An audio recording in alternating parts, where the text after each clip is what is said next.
உள்ள உட்காந்துட்டு போறான் போல டம்முன்னு உழுது உழுதுட்டே இருக்கு.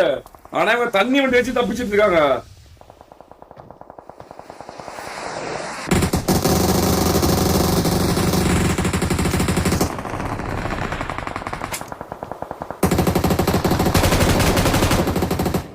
அவ்வளவுதான் முடிச்சாங்க.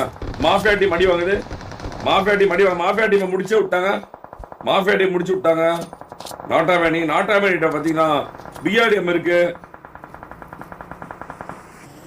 மாஸ்டர்ஸ்ல மட்டும்தான் இந்த மாஸ்டர்ஸ்ல போயிட்டு இருக்கான் கிருகிருன்னு. ரொம்ப நேரமா அவர் மட்டும் தான் இருக்காரு. பாவம் 2.2ல பாவம் அவன் ஒரு வெற்றி எடுத்து கொடுத்துறான். எப்படி இருக்கும் இவனுக்கு? ஏன்டா டீமே அமைய மாட்டேங்குது பாவம். எந்த டீம் போனாலும் ஒண்ணு வெளியே அனுப்பிச்சிடுறாங்க, இல்லன்னா அவனுக்கு ஆப்ஷன் ஆயிடுறானுங்க.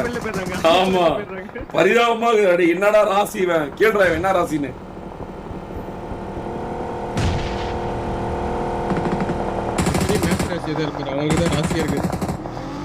ஜெய் இதுல புதுசா இருக்கு. இங்க கத்த இங்க பாருங்க எல்லா டீம் மாட்டிறாங்க. சீக்கிரமா போயிட்டே என்ன மாசஸ்ல கார் ரேஸ் ஓட்டிக்கிறான். அங்க பாரு ஒரு நாக்கு வச்சிருக்காங்க ரியல் டீம்ல. தப்பான இடம் ரியட் போய் குத்துனது அந்த டீம் மாட்டிக்கிறாங்க. டோனி டீம் ஓட்டி கிரிஸ் அடிச்சு ரியட்டை முடிச்சு விட்டாங்க. சக்தி பிளேஸ் ஃபைட்டி மட்டும் தான் இருக்கான். அது எக்ஸூட் போட்டு அங்க போடுறான். காக்கா எக்ஸூட் போட்டு வந்துக்கிறான். யாரோ இப்படி ஓட்டுக்கிறான். காக்கா எக்ஸூட் போட்டு அதுவும் வாரல.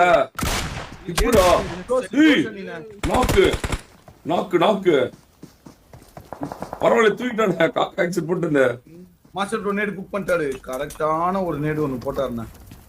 அவர் ஓடுறப்ப இடம் மெதுவா போயிட்டு இருக்கான். காக்கா எக்ஸூட் போட்டு அடி விழுந்துச்சு. 1 HP நேடு இருக்கான். அவ்வளவுதான் முடிஞ்சிச்சு. அவ்வளவுதான். அவர் எங்க மோட்டர் போடுறாரு டீம் 1ல. அவனும் பாரு பிடிஎஸ் தான் போட்டுக்கிறான் ரொம்ப நேரமா. சத்தியமா சொல்லவே வேணாம். கிசாவை இதுல போட்டதுதான் பிடிஎஸ் வந்து கம்மியா ஜெயிக்கிறதுக்கு ஒரே காரணம். இவன் அந்த டீமை மாத்தவே கூடாது ப்ரோ. சத்தியமா எஸ்எல் பிடிஎஸ் லவ் ப்ரோ. உண்மையாலுமே சரியான டீம் ப்ரோ. உண்மையாலுமே சரியான டீம். ஓஜியை தடுத்து நிறுத்ததுக்கு ஒரு டீம் வேணும்னா எஸ்எல் பிடிஎஸ் தான் ப்ரோ. சோலோ நாயன் தான் ப்ரோ. வேலையை காட்டுறானுங்க போட்டு புழங்குறானுங்க. கொஞ்சம் தள்ளி போடணுமே. 2 பேரு ஏறாங்க. சோனுடைய கார்னரு